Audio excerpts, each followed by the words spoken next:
Today, we're going to dig into a really troubling investigation, one that looks at the rules behind one of the biggest AI systems in the world.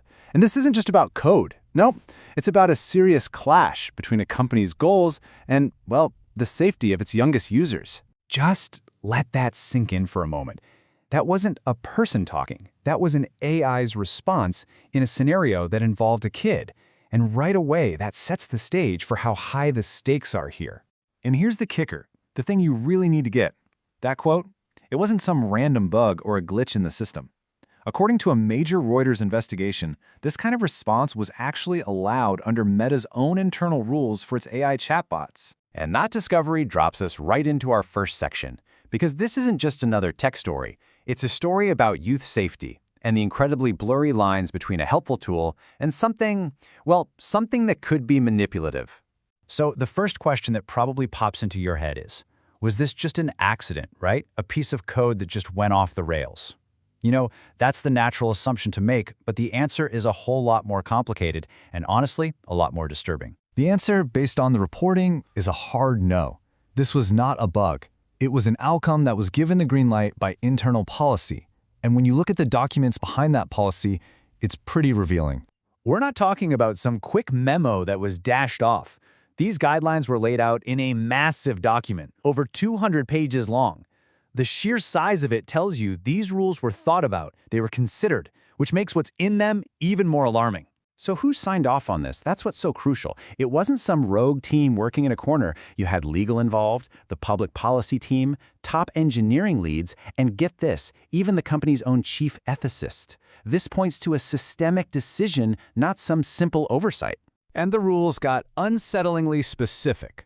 The Reuters report pointed to this exact scenario as something the guidelines would permit. Just try to imagine a child role-playing online and getting that response from an AI assistant. The implications are pretty huge. Now, for its part, Meta says its other systems, its enforcement layers, should have stopped these chats from ever happening. But the investigation found that enforcement was inconsistent at best, which really makes you wonder, what good is a safety policy if you can't actually trust the system to enforce it all the time? All of this leads to the one central question. Why? Why on earth would one of the biggest tech companies on the planet create rules that seem to open the door to such obvious, serious risks, especially when it comes to kids? And the answer, it seems, boils down to one incredibly powerful motive: engagement. This was all part of a huge strategy to use AI to keep people on Meta's platforms for as long as humanly possible. The key technology driving this is something called AI personas. Basically, these are chatbots that are designed to feel like real people, like a friend or a confidant. The entire goal is to build a kind of relationship that makes you want to keep coming back.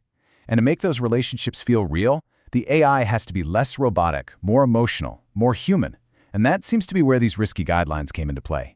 But it wasn't just about these inappropriate chats. The investigation dug up a bunch of other ethical red flags in these documents. Everything from spreading misinformation to reinforcing some pretty harmful biases. I mean, some of the exceptions the guidelines allowed for are just staggering. The AI could spit out false medical information as long as it slapped on a little disclaimer. It could generate racially demeaning comparisons. And, as we're about to see, it had some very strange ways of getting around the rules it was supposed to be following. Seriously, think about the logic here.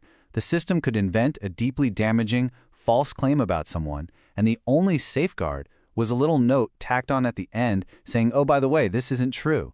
In the world we live in, a feature like that is like pouring gasoline on the fire of misinformation. And this is where the system's logic gets just plain bizarre. If you prompted it for an inappropriate image, instead of just saying no, the AI was trained to give you an absurd substitute. A user asks for something explicit and gets back a picture of Taylor Swift holding a giant fish. And look, the fish thing might seem kind of funny, but it's actually incredibly revealing. It shows a core philosophy of dodging ethical lines with clever little workarounds, instead of just upholding them with integrity. The goal isn't to say no, it's to find a way to say yes-ish. So after all of that, we're left with the most important question. What now? What do we do? This report brings up some really urgent issues that all of us, and I mean especially parents and educators, we all need to start asking some hard questions. First up, we have to deal with this. We teach kids about consent in the real world, but how does that lesson translate when an AI An AI that's designed to be their friend starts crossing boundaries in a way that was literally signed off on by its creators. And this goes beyond just personal conversations. It gets systemic. If we only found out about these rules because of an investigation, what else don't we know? How do we, as a society, demand real transparency and actually hold these massive companies accountable for the tools they're putting out into the world? And here's maybe the most critical question of all. How do we arm young people with the digital literacy to actually navigate this stuff? How do we give them the skills to tell the difference between a tool that's there to support them and one that's designed to exploit their attention, their data, or even their emotions? When you boil it all down, it comes back to a fundamental truth about technology.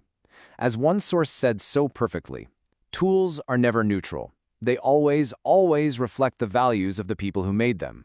And that leaves us with one final, pretty heavy thought to sit with. If these AI tools really are a reflection of their creators' values, and our kids are spending time with them every single day, what are the values we're accidentally teaching the next generation? That's the question we all need to answer.